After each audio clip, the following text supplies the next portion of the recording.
Okay, so now we're on the wrong side of the work.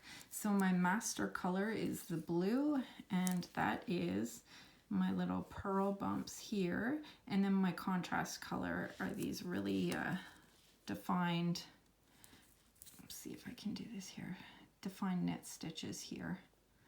Okay, and so we're going to work these in knits and these in pearls. So we just did row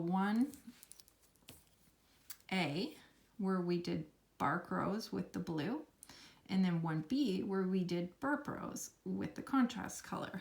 Now our next color we need to use, if you're looking at our swatch, and we just laid all these shawls and worked active stitches with the contrast color. So if your shawl color is your contrast color, then you know it's time to go back to your master color. If it's master color with the shawl over top, then you know it's time for the contrast color. So we've got them both on the same end because we worked row 1A and 1B.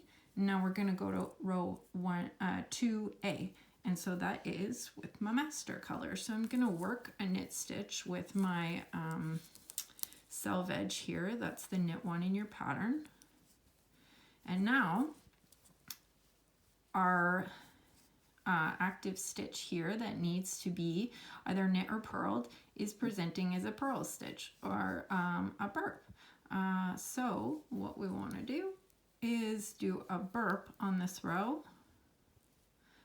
Make sure you grab both the shawl and the stitch, and then you're going to slip one, yarn over to create a shawl on those contrast knit stitches. Go into the next stitch is a burp, so you want to grab the two together as one, and they're always counted as one when you're counting across. 1, 2, 3, 4. So those are 4 stitches. These are always counted as one. Okay, so our next stitch, it has no shawl, so then it needs a shawl. So if you ever forget where you're at, just kind of go back and make sure, you know, every second stitch has its shawl on there. Purl or burp. Slip one, because it's all on its lonesome, it needs its shawl buddy. There it is. And then purl or burp, brioche purl. Okay, slip and shawl over. There you go. And on the those burp rows, you always just bring it back to the front because your next stitch is that purl stitch. And we're gonna do, because this is the last stitch and we're gonna knit that last stitch, is slip one, yarn over, and just keep it in the back. We're gonna lock that in with this selve edge stitch, okay?